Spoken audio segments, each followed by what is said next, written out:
Welcome back to the Regeneration Podcast, ladies and gentlemen. I'm your co-host Michael Martin here from the cloudy, actually the Michaelmas Eve. Yeah, I was going to mention in that. the state of Michigan, and there's my co-host Michael Sauter. Mike, how are you? Good. Michaelmas is around. My name is Michael. That time of year, and You got my birthday was on the same day as Johnny Appleseed's and T.S. Eliot's and George Gershwin's and Olivia Newton-John's, and that was 2 days ago, September 26th. All right. And my daughter, who loves using a cricket, slapped the Regeneration Podcast on a sweatshirt, and it made me smile. All right. So today we actually this is, some people don't believe in karma, and then I tell this story. It's such an interesting story. So our guest today is Spencer Klavan, and before I introduce him formally, I have such a story to tell you. So back almost exactly a year ago, November of last year. Yep. Right. I mean, the day after my mother's funeral, I got on a plane to head to Washington, D.C. for a kind of colloquium or discussion, a symposium on the Brothers Karamazov, put on by the Liberty Fund, which I was kind of looking forward to. I have a couple of friends I knew were going to be there. And actually, Mike, our former guest, Adam Simon. Right. That's met him there as well. Yeah. So I go there, and I get there early, and it's in Georgetown. So my first order of business was to find the Exorcist steps, which I did. Took a picture because I was traumatized as a How many square blocks is Georgetown? Did you have to look for a long time? I don't know. It's beautiful. I've been there, but it's always I drive through. Somebody takes me to a restaurant and I'm out, but I don't have a feel for the restaurants are really good. But I don't know how big it is exactly. But we were in Georgetown, and the first night we had like a dinner to get to know each other. But when we started the actual conversations, we had assigned seating. And I was seated next to this younger man, younger than we are, who was really, really smart guy, and had all kinds of insightful things to say about what we were talking about. And at one point, he referred to one of my heroes, right, Thomas Traherne, and one of mine too. So at break, I said, we'd go out for drinks every night and have dinner, and I'm telling this young man, I said, yeah, it's interesting that you're mentioning Thomas Traherne. I was probably my proudest moment in my academic career has been when I wrote the foreword or the introduction to the Centuries of Thomas Traherne. He said, oh, you mean this one? He was quoting from the one I edited and introduced. Karma. So, and we were sitting right next to each other. That's kind of the funny thing. And then, speaking of Washington, D.C., I was invited this past July to come and participate in a conference in Washington.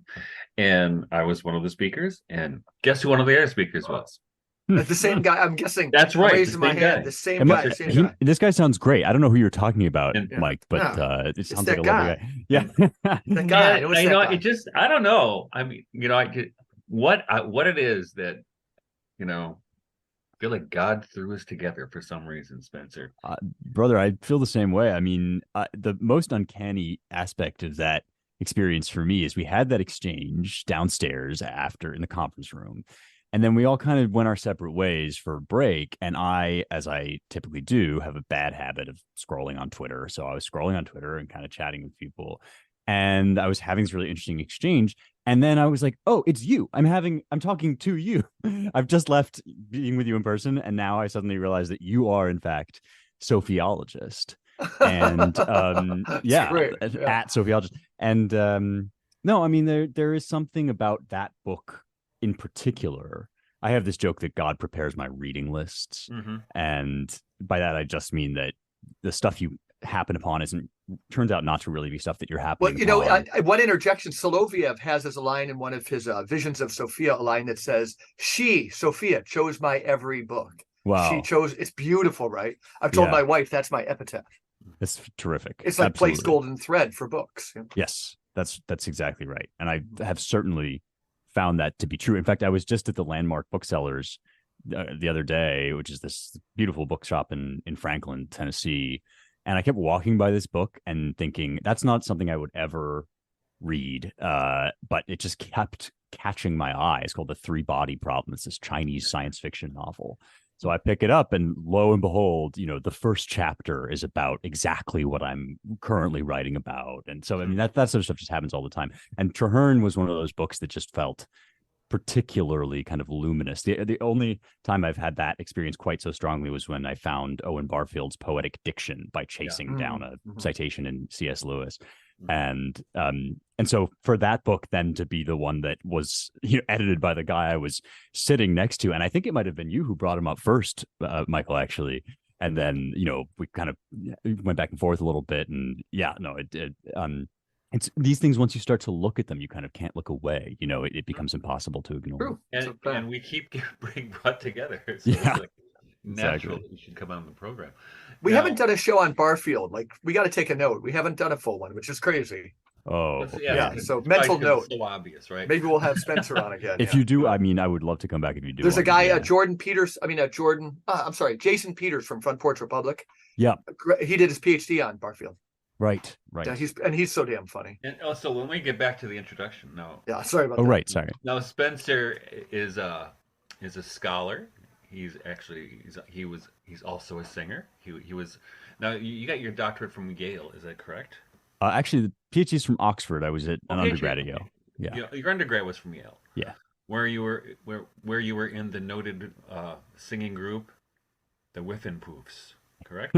You pronounced it perfectly. Yes. And then, and that's one of the things that came up. We were in DC that one time, and so you got your doctorate from Oxford in classics.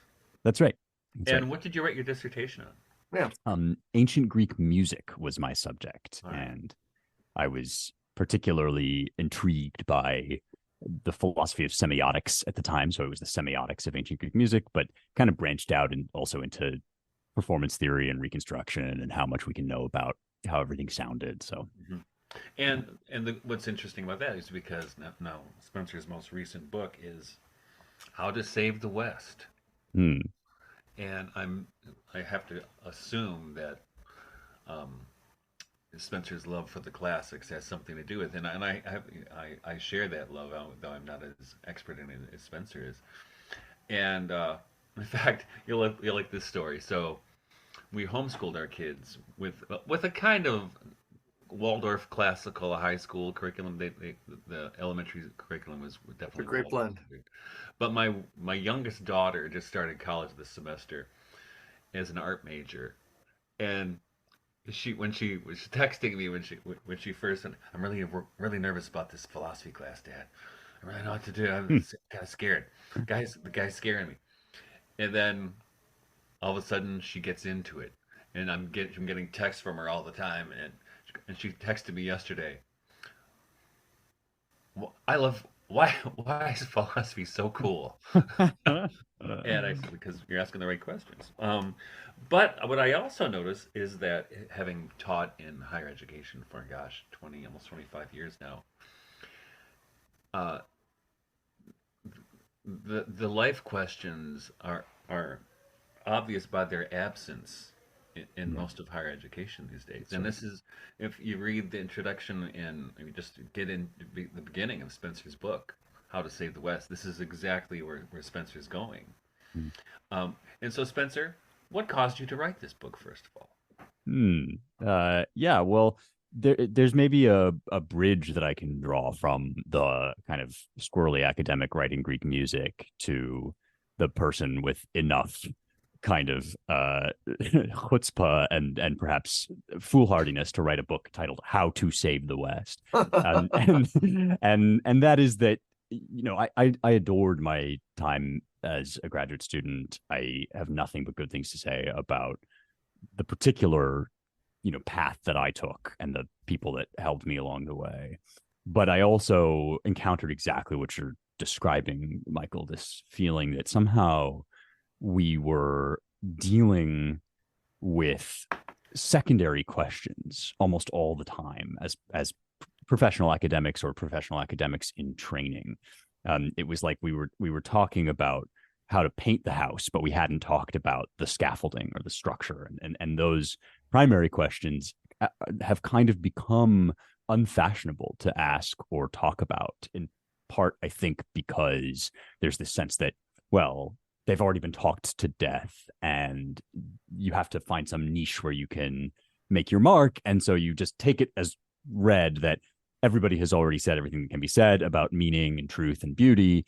And now we're going to kind of embroider the edges of the various things that have been said. And that was just fundamentally unsatisfying to me, especially because I had always known that I was not in this for, the academic laurels. I very much was in it for what I could kind of offer. And I've always loved reading and I've loved the great texts, but I most especially have loved presenting and popularizing this stuff. I really do feel and have experienced, as you, Michael, have as well, to much greater degree, that this is not kind of a hobby or a side interest. This is kind of like urgent lifeblood. And when you give it to people in a way that they can digest, they respond that way. And so as my career kind of started to get going out of grad school, it really did turn in a much more generalist direction. I felt that I'd kind of gotten this backing in the classics, and now it was time to start kind of engaging with the world. And that's what led me to my podcast, Young Heretics, which just is, I call it the classical education you didn't know you were missing. It's just, all I do every week is talk about some great text or concept or, historical moment.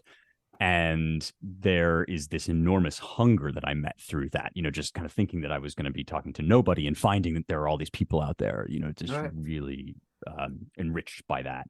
And eager to wrestle seriously with rich and in some cases difficult, complicated texts, as long as they feel they're convinced that you really do believe it matters, as long as they can hear from you that this is something that has something to say to them.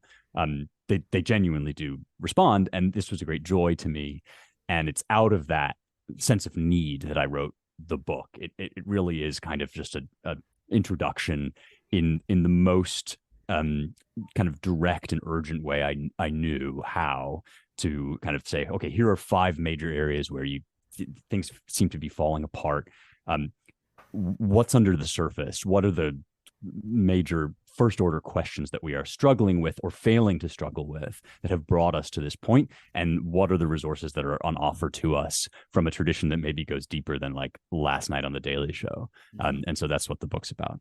Yeah, and I have to say, I mean, this is a rare gift that you have, because you don't see it too often in people with this kind of academic background. You write in prose people can actually read, and then it's appealing. I mean, it's you have beautiful style, and it's very personable, but it's not intimidating. You're not a you're not an academic show off speaking to the esoteric. Which is nice. I mean, I think that's like you said. You became more of a generalist, and I think I did too. Yeah. For expressly those reasons, because this is not about, for me, and I can tell for you, it's not about um, ticking off boxes on the way to tenure or even beyond. And you look at that, and to me, it seems like a rather impoverished existence. Mhm. But what you're tussling with, both in this book and I think in your podcast, and this is what I love about your podcast, is you're contending with the classical life questions. Why are we here? What gives life meaning? And so much of academic discourse these days does not do that at all. Right. Yeah. Does not do that at all. And the thing is, I've noticed in the classroom, and even today I was teaching. I was asked by this local community college to teach a humanities course, and I blew them off all summer. I said, "Okay, I'll do it." And the kids, they just want to hear those questions, because we all, I think, Right. have the life questions burning inside of us, and we don't know there's a forum for that. And Yeah. when you give students or other human beings, and I think this is what you see with the attraction that people have had for Jonathan Pageau and others. I remember that. I remember that. Lost bugging me. Yeah, I love this guy. Hey. Sorry. I remember when I'll I be out in a minute. saw the title of the book, Richard Weaver's Ideas Have Consequences. I'm embarrassed to say I was over 21. Yeah. But I'd gotten all of and 1/3 of my classes. My roommates told me I went to less than 1/3 of my classes total. I did fine. It was a decent college. And if I had to take a humanities exam, I'd go to the Collier's Encyclopedia, the World Book Encyclopedia, and another one. And I would read about St. Augustine, City of God, and I would read about Dostoevsky. Yep. And then I would write my essays and everything. And I just had no idea. Then I fell into something of a depression and did a little bit of reading. It was how I stumbled onto my friendship with this Hungarian novelist, Stephen Vizinci. I was lost. My mom died. And then the notion, he put me into a book, his book, The Rules of Chaos, changed my life. And then I just saw the power of ideas. Then I saw there was a book called Ideas Have Consequences, but I was 21. Yeah. And I avoided the whole thing. I had a great time, but I'm not even saying like I was a party animal. I didn't know the world existed. Sure. Yeah. I just had the most extraordinary conversation with a fella, Eric Rostand is his name, and he has undertaken this kind of enormous course through the great books. He's picked 200 of them, and that's going to be his life for like the next 10 years. So we were chatting, and one of the things he said is that when he embarked on the whole enterprise, he had a conversation with a fellow that had gone through a master's course in literature and then kind of dropped out of a PhD program, but had spent some time at the doctorate level and felt, of course, incredibly intimidated as in his view, sort of an amateur, thinking, well, I'm going to be talking to this guy who's read all this stuff. He'd read none of the books that Eric had undertaken to read, talking about like Moby Dick and Crime and Punishment and these real doorstopper and kind of landmark texts. And it was exactly that same thing he had read about reading them. And this is certainly a feature of my experience as well, that the people who preface their conversations by saying something like, I'm not that smart, those are the people that you're about to have a really great conversation with, because what they mean by that is, I, for whatever reason, didn't gain access to the kind of gatekeeping credentials that would enable me to feel a sense of ownership over the canon. That's so well said. Thank you. And in a way, what happens, I think it's happened, is the internet in these forums like this, right? Yeah, this is the new Agora, right? Yeah, that's like absolutely. Right? So we're heading for Hemlock. That's where we're. I was going to ask you about that, yeah. Spencer. Being younger, what can you say about the internet and like maybe these young guys and things like that? So Michael called it the Agora. Help give me a little shape of that. Like my own children know that I don't even know this medium Michael are on right now. They can't believe we haven't made little 2-minute spots and said own somebody and all that stuff. But like, are there real possibilities, or do you see crowd formations out there? How do you separate between crowd formations and political tribalism and these people who are doing this thing online that we're talking about? Yeah, maybe the best way to describe myself on this issue is that I am a screen skeptic, but an internet optimist. That is, I think we have a really unhealthy relationship with our physical devices and with their place in kind of our physical world. But the format of internet connectivity has this enormous potential that we are only beginning to unlock and to reckon with. And the best way I know how to describe it is to say that when I started my podcast, the first episode when we launched, I had this idea in my head that the function of the internet in sort of the modern consciousness has been to shrink the attention span. And so I brought to bear upon this first episode my whole training, sort of writerly training, which has always been to cut, to really just pare things down and hone to exactly the 800 words that you have to say. And so I put out a 30-minute episode on the Iliad, and I thought, just this enormous text, this huge topic, and I'm just really going to kind of nail it in this short span.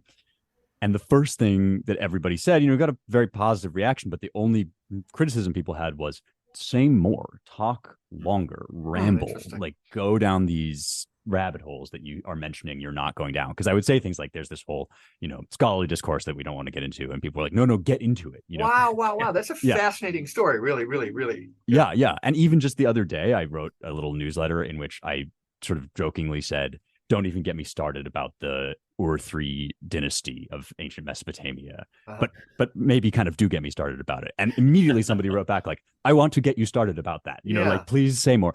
And what I realized is that many of the criticisms about the internet that have been levied are actually about TV. And the kind of attention span criticism is actually a TV era criticism, which it's TV that has sort of shortened everything into these sound bites and trained us really to only focus on these little snippets. And we did carry that mentality over into the advent of the internet, but at the same time, we didn't really recognize that the internet was doing something completely different, and that was expanding into this incredibly relational, oral format that is an agora. I mean, Michael used the perfect term, agora, right? It's an oral culture, which represents itself sometimes as a written culture, and that is just there's enormous potential there for open-endedness and for just this kind of serious person-to-person engagement with people that just want to know what you have to say that is of value. It's like what they the Luke says in Acts about everybody at the Areopagus was just waiting to hear what new thing could be said, and that's why they listened to Paul, and that's kind of where we're at, I think. What jumps out at me is just one insight would be like a book on that phenomenon. If you were to write that up, it would have to have an interesting chapter, wildly interesting chapter on internet pornography, right? Because that access point, it's all visual. When I had to look at the problem on campus from campus ministry in like 29 years, you could see that young people, if they were just going to go to the strip club, they had to go to the seedy part of town. There was all this embodied stuff. But once it's in the house, right? And that, if that's, that whole idea of which way you're going to go, you're going to choose life, you're going to choose death on this thing. I was just telling some students yesterday. I said, when I was a kid, you had to make an effort to find pornography, and you had to look like a fool in front of your friends. Going back to the point, I think, the weird thing is you were mentioning, Spencer, with this kind of commercial to commercial attention span. But the other thing of it is, as you say, you had people telling you, come on, go there, go down the rabbit hole. Great story. Because in these longer form podcasts, I listened to one that was an hour and a half long today. It allows people to do. It's almost like the anti-internet. It's the anti-fragmentation, because you're following this long, like this discursive conversation between people, and you're participating and it's a participation in thought. Yeah. That most of our culture doesn't do. Right. Most of it, it's got a weird thing in that way. Right. I mean, on the one hand, of course, would it be better if all of us could get together like over a whiskey and have this conversation? Yeah, sure. I mean, embodiment, I think, is always the ideal. And which Spencer and I have done. We have done, and we'll do it again. It began there too. In a monastery. I think even the fact that your first meeting was in flesh is different than if the first one was online. Or not, it wasn't like right or wrong, but it helps. Yeah, Spencer does make a mean martini. I just have I screwed up the first martini, and Joe, our mutual friend, has never let me live it down because I put orange bitters in it and turned this bright shade. Yeah, but okay, so that's the ideal, and I do think that the right model here is kind of concentric circles expanding outward, like our embodied life as this kind of core, and then our technology sort of augmenting that rather than replacing it. But on the other hand, how many of these sorts of conversations are even going on outside of the podcast world? Suddenly you have this place where these sorts of things happen, and you guys and we and Peugeot and John Vervaeke and all these guys can just kind of expand a little bit intellectually. So let's go back to your book a little bit. So sure. You mentioned you're examining 5 different areas. Why don't you give us an idea what those areas are? Yeah, sure. So they're called crises in the book, and I kind of take care to specify that I don't mean that in the kind of news cycle-y way that you hear about the COVID crisis and the supply chain crisis and so forth. The point is to kind of reclaim that word for its original Greek meaning, which is a decision point, a choosing between two irreconcilable options, right? The verb krino in Greek means I judge or I decide.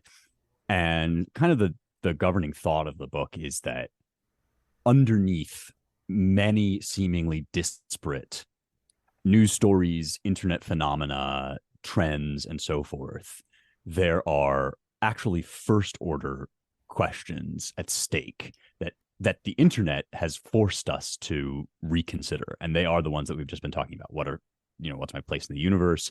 Is there a God? How do I know? And so forth. And so the five crises are each about one of those questions. The first, the reality crisis, is about the problem of truth. Is there truth? How do we access it? What's its nature? Which has been, I think, kind of an issue that has been gradually gaining steam for my entire life and has now reached something like a crisis point.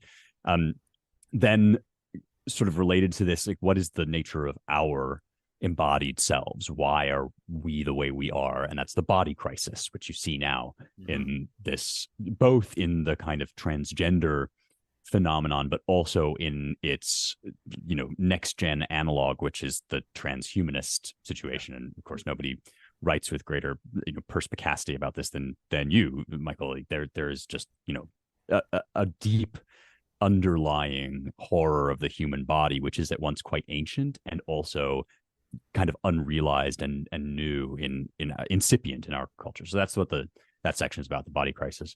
And the next two are kind of connected. There's the crisis of meaning. How do we make meaning? How do we communicate to each other? Why do we do that? And then finally, the crisis of religion, which is, what's behind all of our communication? What is our meaning grounded in? Because I think that's ultimately a religious question, ultimately points us beyond matter, since all of the signs and symbols we use are in some way material, but must refer, I think, to something immaterial or supernatural. And then finally, just because I thought it would be worthwhile to kind of show the applicability of all these big questions to the immediate sphere, there is a political crisis chapter on the crisis of the regime, which has to do with just where's America headed and how do we understand America's current situation in light of a kind of longer view of political philosophy. That's what that one's about. Very good. Great. Yeah, I mean, that's the question. Oh my, I have these conversations regularly with young people. Yeah. But here's the thing though, right, Spencer? It's called How to Save the West. And implicit there is it's in trouble. Yeah. Right. So what's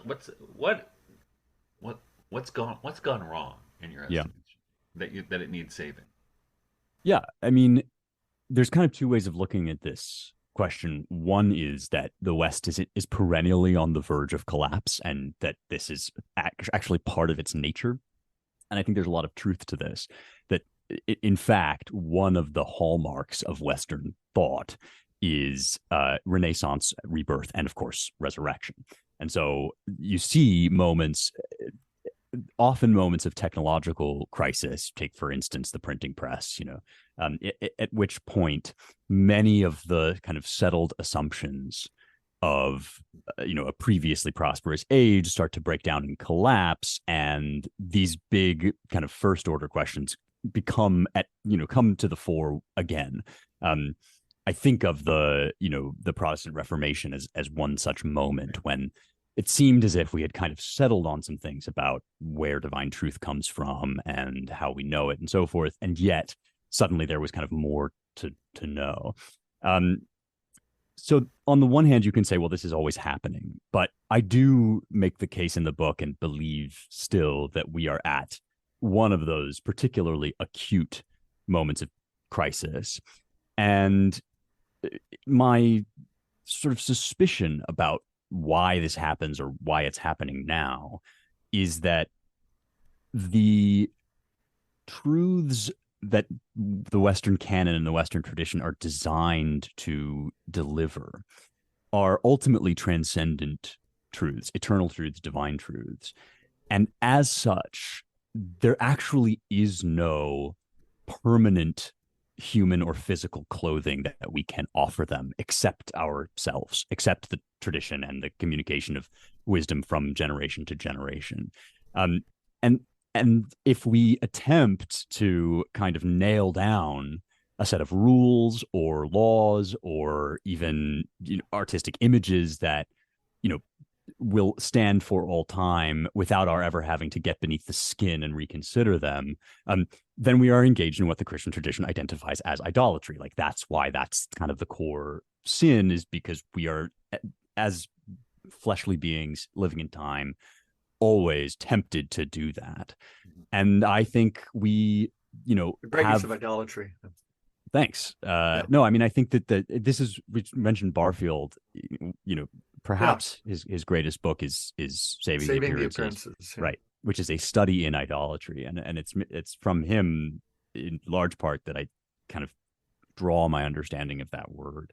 Or that theologian William Kavanaugh is doing his book on idolatry. Yeah. A new one. And I was hanging out with one time and I was saying, read Barfield. And I don't know if he did. I don't know if he brought it into his book, but we're waiting for it to be published. Interesting. Yeah. Okay. It's an urgent subject, and it's one that I think, like many kind of quote unquote church words, it's very difficult to puncture. And this is in fact another instance of idolatry. It becomes very difficult to puncture the sound of the word, which kind of for Berdyaev, he uses objectification to capture about 80%. Don't you think of what we're getting? Yep. Absolutely agreed. And in fact, one reason why our present moment is so cute, I would suggest, and this is really the topic of my, we're now kind of branching into the topic of my next book, but still, one reason why our current problem is so acute would be that our crisis is specifically a crisis of objectification. And How to Save the West does kind of deal with this, that really in various forms, what we are dealing with is the tempting but ultimately fallacious idea that we can locate truth in objects entirely outside of us, independent of us. And this is right at the core of the scientific revolution for all of its benefits. It also does have this implicit. It's right there with Archimedes, right? The whole notion that you can get an Archimedean point, that's rootless and fleshless, and comment on things. Exactly. That's beautifully put. And it also, comes up in Laplace, right? That there were some minds standing outside of things. But it's in Galileo too. It's like it runs very deep, and it's Kant. Yeah. And I think that we are currently really up against the choice whether to persist in that fallacy, which will destroy us and is destroying us and has taught us basically to regard ourselves as hunks of meat, or to admit what many different sources of knowledge are currently kind of screaming at us, which is that we are essential to the creation of reality. Like we have a real participation. Now I can see so clearly why you guys met, and you're going to stay in touch for the rest of your lives. That's the place where you come together so well. That's right. And every time I talk to Michael, I come away with like 5 different things I have to read because he's been thinking about this stuff for so long. Yeah. Well, I think what you're describing too, I mean, is that objectification you're speaking of is what it ends in scientism, right? Right. And the counter to that is, and this is what I think you're treating in your book, is the wisdom tradition, right? Mm-hmm. And not just in this in a sophiological sense. I mean, I taught a course which was a blast to teach, where it was kind of an intro to philosophy course, but I did it by drawing on the wisdom traditions of the East and the West, and we did the Tao Te Ching, and we did the Tibetan Book of the Dead, and Marcus Aurelius, and because that, I like you, I feel that's the antidote in a way to the insanity of the way the world is right now. And one of the things, one of my first professional associations with Spencer was when he asked me to write a piece on transhumanism. Right. And he gave it the title The droid stares back, which when I was looking it up on the internet, I misspelled droid as druid, and when I started my Substack, I think I'm just going to That's keep. right. Okay.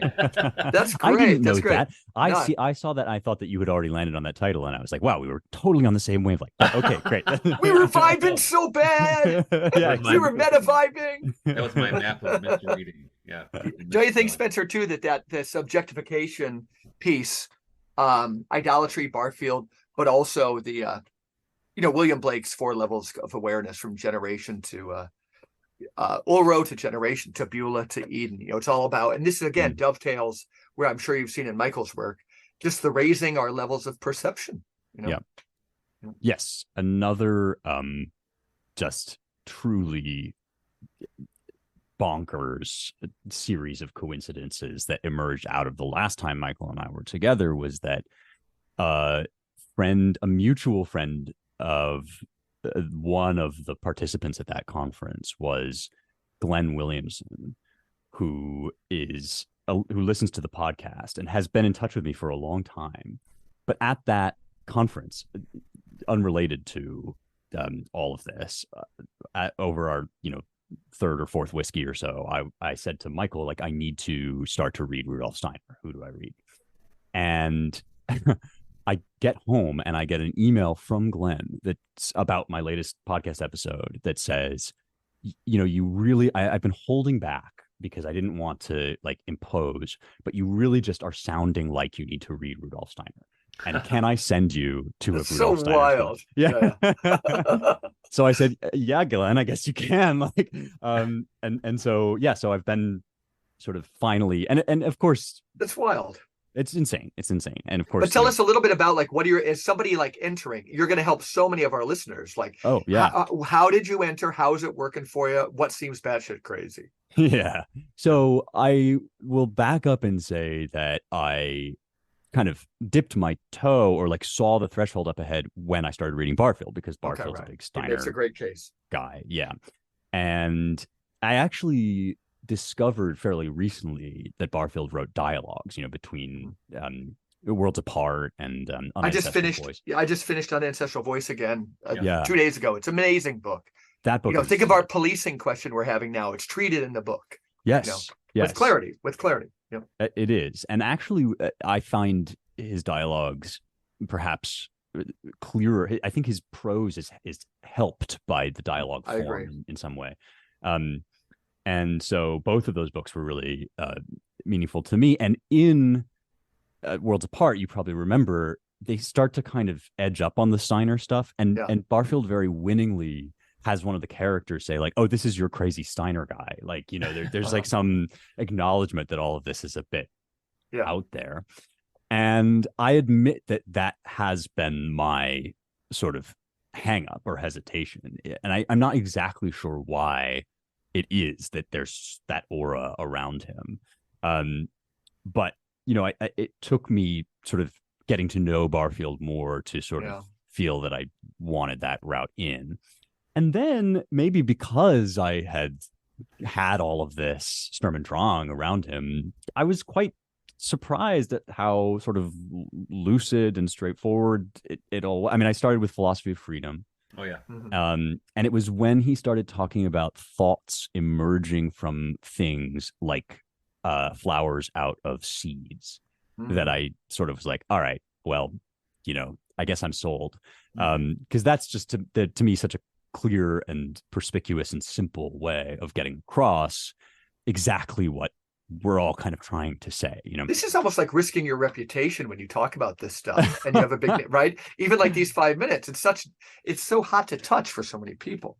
Yeah, I think I'm too far gone. I mean, anybody that knows me already knows that this is like at this point I'm doing podcasts about how like, the past of the cosmos comes into being in the present when we observe it. Like, I think if you're on this train with me or with any of us, but here's the thing though, is that if you go there, a lot of people will be like, yeah, it seemed too crazy, but I really have been like kind of feeling some of this stuff myself, because the dogma of objectivism is so strong that it actually prevents people. I mean, that is, I think, what creates the sort of aura of mystery around Steiner and the aura of fear around talking There's about an this issue of stuff. courage there too, right? Absolutely. We need courage.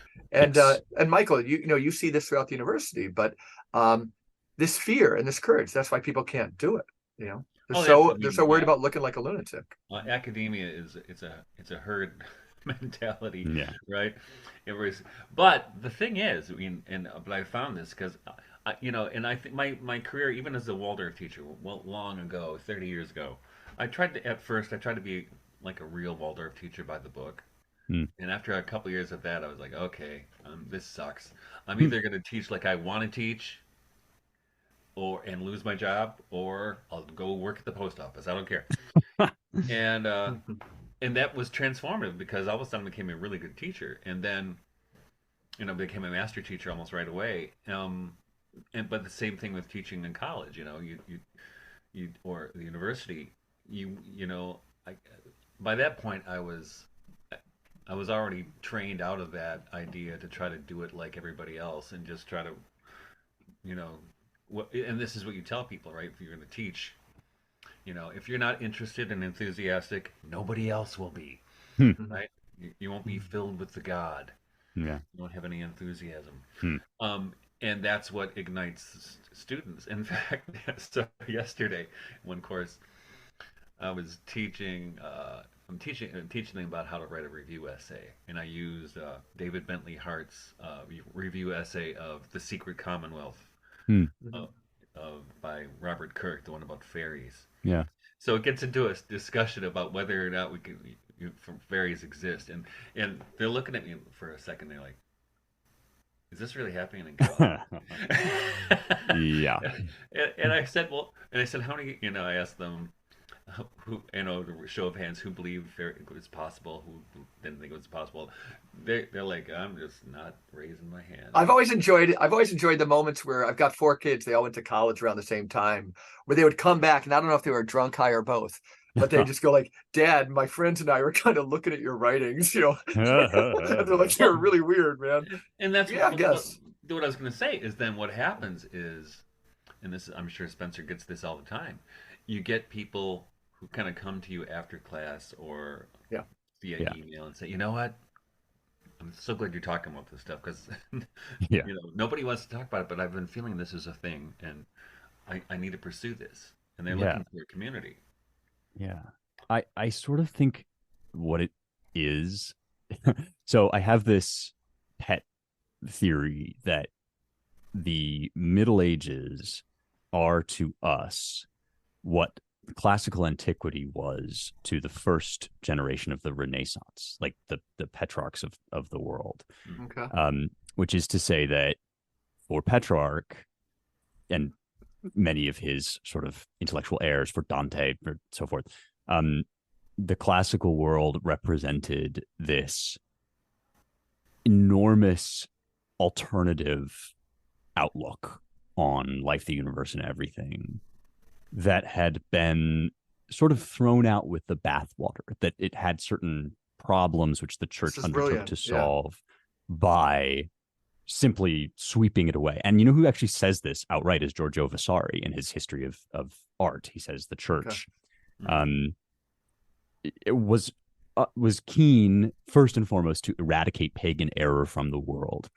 And in doing so, it swept away everything that was associated with paganism, including the kind of morally neutral techniques that had been used to get paganism across, like sculpture and these incredibly refined artistic techniques, which were therefore lost. And now that the church has a stable foothold in Europe, and now that we all have been sort of cured of our pagan error, there's nothing to fear from recovering this enormous wealth of cultural insight, of kind of artistic tradition, and so forth. And and we need to, because the church is exhausted, has sort of played out the full measure of its current thought, and needs new blood from somewhere. So let's get it from pagan antiquity. And at the same time, of course, they're digging up all this stuff and they're finding all these manuscripts. And now I feel that the role of, quote unquote, the church in our moment is played by what Michael calls the archons, by sort of this enormous cultural establishment force in favor of scientism and in favor of transhumanism, and in favor of all these kind of dead ideas, deadening and dead ideas. And that is why people feel afraid to say, actually, I think symbolism, allegory, participation, these things are urgent and real. And it's in the Middle Ages that we find those things most richly and fulsomely expressed. But we have this narrative about the Middle Ages that is the same narrative that the church had about pagan antiquity, which is it was all in error and it needed to be scrapped entirely. Don't you think there's a wonderful marriage that could be made? I'm always talking about the underworld on this, or the marriage of theology with the earth-born tradition of Homer, Shakespeare, Cervantes, and Rabelais. But one that I'm seeing in two places is that I worked with, at a Trappist monastery, and and they had daughter houses in Africa, and for a number of years they suppressed the African music. And of course, traditions of shamanism. But I see people are interested in the shamanism now again. Similarly, in the same American land, another source. And I think it's the Middle Ages need to meet the Native American thing. That's where this Matthew Milliner is really interesting. We had him on the podcast, but this Native American, I'm just speaking for myself, this type of marriage of what you're saying, because what you're saying is totally brilliant, but you let something go. And I think if there's a marriage of two streams, which would be the underworld traditions of the Native Americans, the underworld of Rabelais, and this thing, that's what we're looking for. Because the Middle Ages bring, the microcosm within the macrocosm. That's where we can hang so much.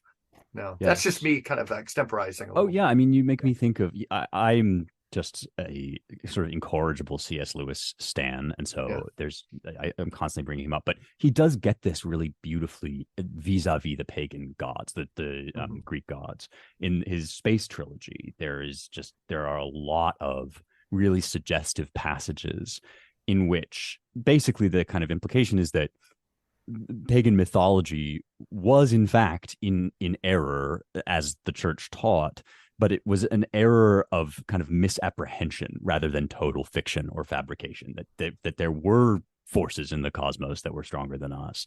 And though they did have a created character, but they simply weren't meant to rule. And once placed in that sort of ruling position, they became distorted and became false gods and demons and so forth. But there's like a lot of sort of beautiful reclamation of the Greek gods as servants of the one God in that book. And ultimately, I think if we believe that all which is true is of Christ, and if we think that the whole world is being redeemed and not one thing was made without him that was made, there's got to be just a world's worth, a universe's worth of that to recover in every tradition. Yeah, it reminds me that's really hopeful. There's a moment in the Findhorn book, I think it is, which I avoided reading for decades, but about a year and a half ago, I caught it at an antique store for $1. I'll buy it. And in there's a moment where R. Ogilvy Crumb, I think his name, I can't remember. They call him Rock. And actually, he's mentioned there's this famous clip where you see from My Dinner with Andre, where they're talking about, where this guy, he meets this guy who's going around planting seeds, gives him a little pine seed to go. He tells him to get out of New York while it's still possible. And so this Rock guy, apparently, he would have spiritual communications or visions of the great god Pan. And in one of them, the Pan tells him, "I serve the Almighty God." And it's something I'm sure Tolkien or C.S. Lewis would say. They would lift their glasses to that one for sure. And I think this is an interesting thing you're talking about here, and I think this is often, what a lot of what we see right now especially in Christian discourse through the internet, is a kind of aesthetic fundamentalism, if you know what I'm talking about, where it's people trying to purify something. Where if you look at these moments, like you're mentioning, like the Middle Ages and the Renaissance, and even when Christianity spread to the British Isles, right? It's really what the fruitful thing is the cross pollination that happens between Mm, these cultures, where um, where like Mike said earlier, where the microcosm and the macrocosm become fixtures in Christian philosophy in the Middle Ages and through the Renaissance, mm, and Or in Goethe, the East meets West thing, right? Which is the paramount. well, and this idea of enchantment, which is mm, often bandied about, but that and also you see it in Pico della Mirandola, for instance, mhm, right? The mhm. enthusiasm for a kind of not phony multiculturalism, Yeah, you know, right. not an That's a good unforced. phrase. A Yeah, not that's phony motif. Yeah, good. It's so just dumb. totally. You nailed it. Yeah. Yes. Um, it one of my current sort of obsessions is the dawn of quantum physics and that Mhm. whole generation of Okay. physicists, because I think they were coming up against this. There's all this stuff in their writings that you sort of think, well, like, you know, Jakob Who are the Blumenfeld guys you're told you that. specifically thinking of, like Fermi and I'm thinking of or a generation Heisenberg. earlier? Yeah, sure. I'm thinking especially of Heisenberg and Bohr, but Mhm. also Schrodinger to some extent, and even Einstein. Despite his sort of resistance to what I think are the implications of quantum. Um, but you get things like Heisenberg saying, "Yeah, this is kind of like Aristotelian potentia, like Mhm. this wave function of unrealized possibilities. That's basically a mathematical analog of Mhm. what Aristotle was on about." Mhm. And then it's like you get people talking about, well, okay, so the universe begins with this singularity, which means it's a quantum object, which means that in order for it to really develop in any serious way, it needs to be measured and observed by something outside the universe. Like, what if we posited a sort of authoritative observer who, Mhm. and you just think, like, They're backing themselves in. Yeah. yeah, like G Niels, like I feel like I've heard that somewhere. And and touchingly, it's almost like the lights aren't on upstairs. It's like there's nobody in the house to say at this point to connect this to the tradition because it's the cutting edge of science, but at the same time, it is this wonderful kind of reaffirmation of all that we Mhm. thought we had discarded and all that we thought had been lost. And I raise all of this as you talk about non-phony multiculturalism only because um, the two things that kind of come back again and again at this point are Genesis, if you're comfortable in the Christian tradition, but also the Bhagavad Gita, right? I am become death, Mhm. destroyer of worlds. That's the whole Sanskrit tradition, Hindu tradition, which is not limited to the quantum physicists. You get it in Eliot too, but Mhm. it certainly is of this moment. And I think that is because the richest, deepest soil of basically every culture contains this stuff in it somewhere, Yes. and it just comes back up when you let it. Hmm. Well Yeah, said. and I think you point out. I mean, I too, as you probably anybody who's read my books can tell, Yeah, have a thing for the birth of quantum mechanics, and the way it intersects with mysticism, right, right? right. And both of them, I think kind of are congruent or reflective of the discovery of phenomenology, which Yes, allowed phenomena to speak, right? Which which creates an opening into the world, yeah, and that's yeah. what quantum physics certainly did that. And David Bohm, I think, Mm. he's just amazing in his thinking. When I first read him in graduate school, I don't know if I understand all of this book, but the parts I understand, I really like. Yeah, But and that kind of openness, and that's what I'm not seeing in that kind of aesthetic fundamentalism right. that is in various forums on the internet and elsewhere. And Michael, say a little but you bit more do about see it. this aesthetic fundamentalism. Yeah, I'm Well, missing some part of it. Yeah. it's like the ortho bros in a sense, right? You're just Okay, gonna gotcha. have a Okay. whole aesthetic. We're just gonna stick to this, Okay. and it's Okay. I full of was something thinking, yeah, else. I can use like he has an aesthetic, and I was just thinking of the word in a different way. I'm Well, 100% on board. I get it. yeah, I Yeah. mean, it's or you could call it cosplay too, I guess, suppose. Hmm. Um, Cosplay. I That's thought we but good. had a Yeah, word yeah. for that. Is my point. but Yeah. this openness, I think, is it's something deeply needed. And mentioning all those great thinkers of the first half of the 20th century, also, if you look at, um, even though I'm not a big Freud guy, I wrote about him this I think it was last week in my Substack. Is I like Freud. I like Freud because what a I like creative him a lot. thinker, right? Creative. What a creative Good for thinker. Lash. And Loved you him. look at, Go ahead. but you look at that, and I always talk about this with people who are majoring in psychology. They've never read Adler or Freud or Jung or any, and in some, it's amazing if you read those. Those were some of the greatest writers, Hmm. just as far as prose style goes, and thinkers of the 20th century. Yep. And now I can't think of anybody in that discipline with that kind of broad understanding of the Western tradition for one thing, but Yeah. also this this depth of interest in the world. And so often it seems like maybe I'm wrong and I'm just not seeing it, but the writing in psychology has become either self-help or a wing of the pharmaceutical industry, Hmm. right? Yeah, that's And well put. that's I mean, but you got to think, right? So a lot of those guys were writing in the face of two world wars, Yeah. the Holocaust, and they were compelled to return to the big questions, right? Hmm. Yeah. And to the crises that you talk about in your book, Hmm. right? Right. Yeah. Um, this is there.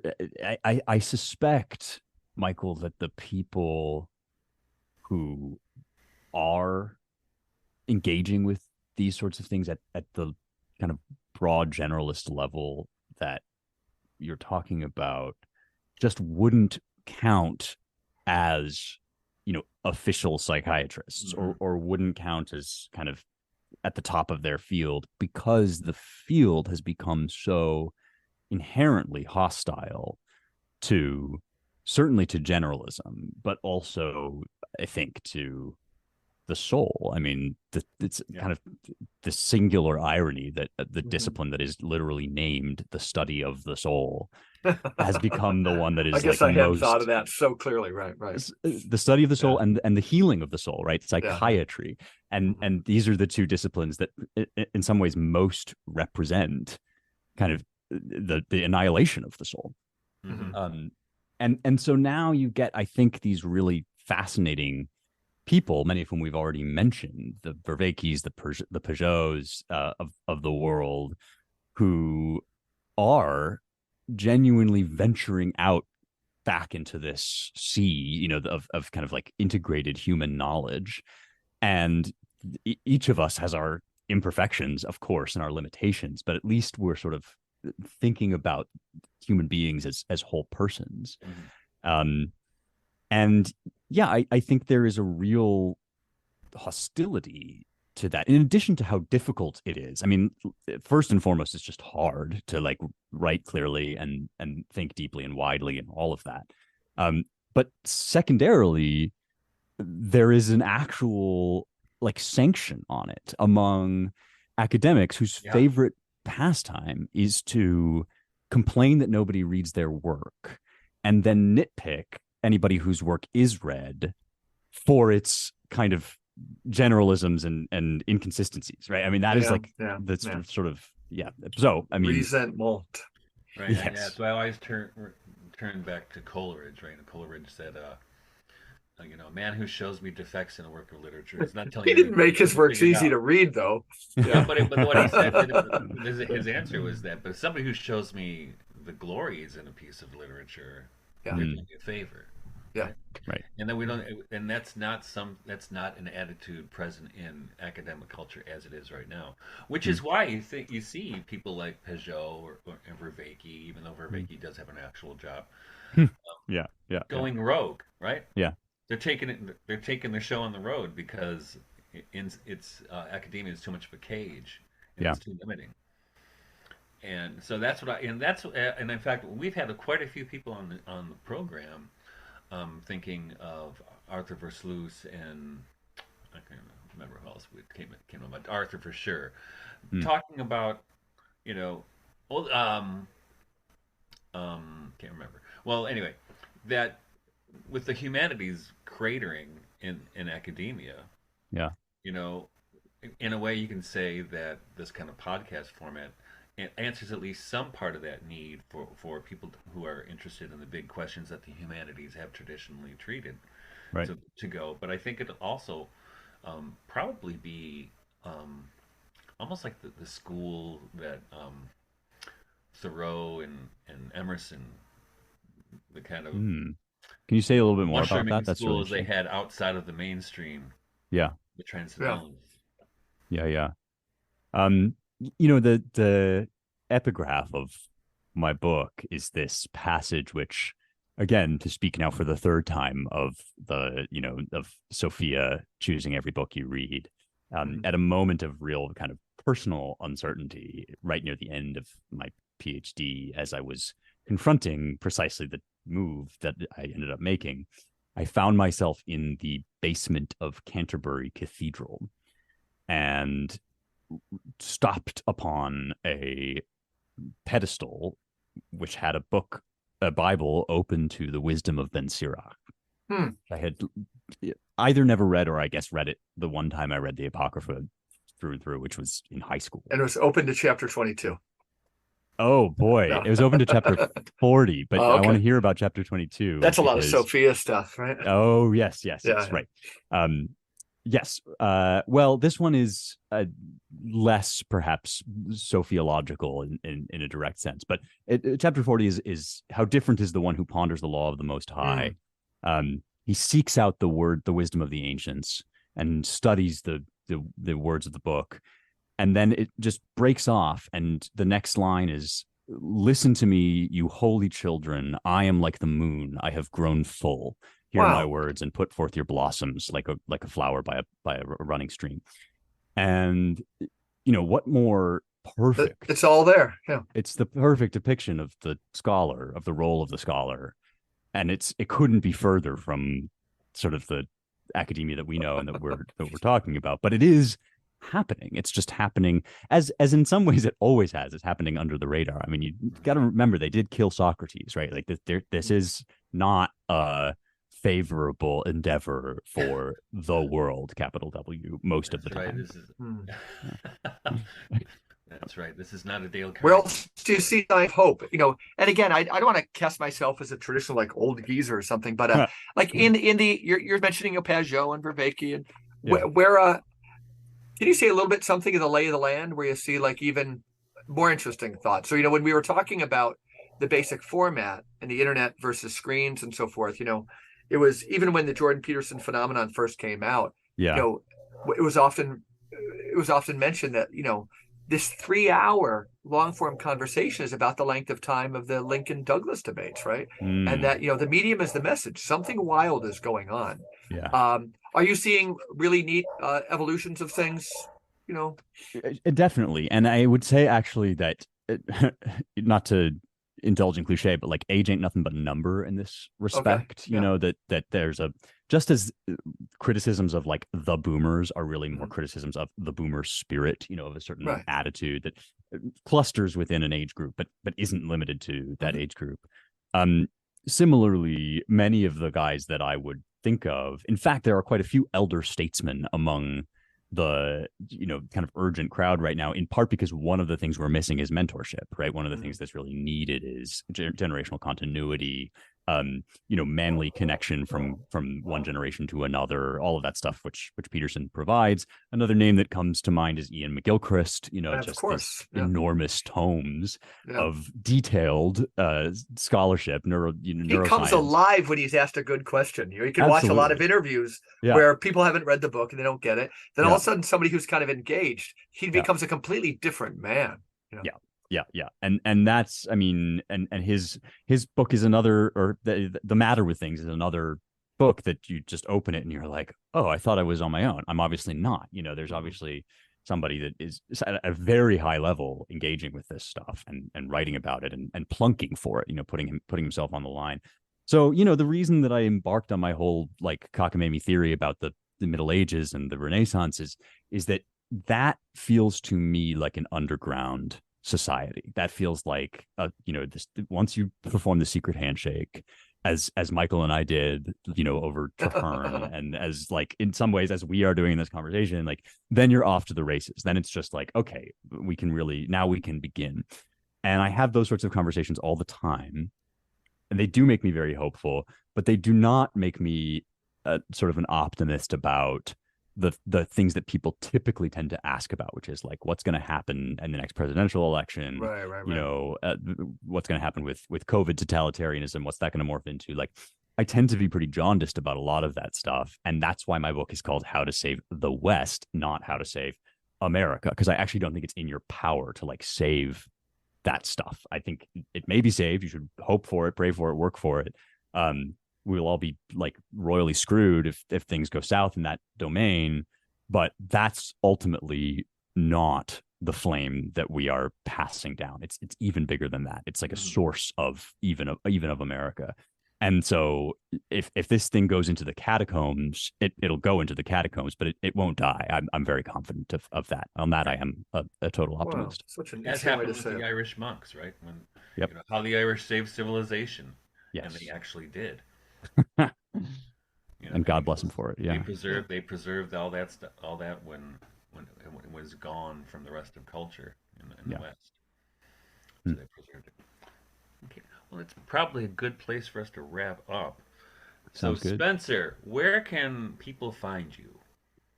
Well, thank you for asking. I am on Twitter/X for my sins at Spencer Klavan. And there are all sorts of links there. But if the way I think to get most directly to what I'm doing is to check out Young Heretics, which is my podcast. It's on all the platforms, Apple. I can't wait to start listening. Yeah, I've known your name and everything. Yeah, terrific. And again, I write a lot for Front Porch Republic, but I think they reviewed your book 2 days ago, right? They sure did a beautiful review. Okay, I can't wait to read it. Really wonderful. And so the book is on Amazon. It's also on Audible. If you're a podcast listener and you like listening to stuff, that I did read the book myself for that.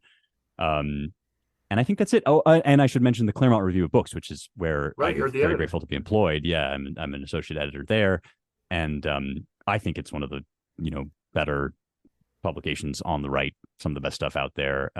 I do write there, but many other people do as well. So all of that would be good to check out. And what's the new book? So the new book, I don't have a pre-sale link yet, so I shouldn't be directing people to it just yet. But the new book is an assessment, is a theology of quantum physics. It's basically about what we've been talking about, and it begins with the Greeks, so it's sort of a longer history that tries to make sense of how we got where we are on the subjectivism stuff, and then also tries to infuse a little bit of light of the mind into what's currently happening. Well, we all look forward to the arrival of that one. Yeah. I'm just rounding the corner on finishing the first draft, so great soon, hopefully. Yeah. Well, I know we'd love to have you on again if you're willing there. Yeah, absolutely, anytime. This has been a joy. Thanks. Well, thanks everyone for listening to the Regeneration Podcast. Michael, have a good week. When we'll be back soon, and I will post the links to Spencer's works in the comment section. All right, have a good day.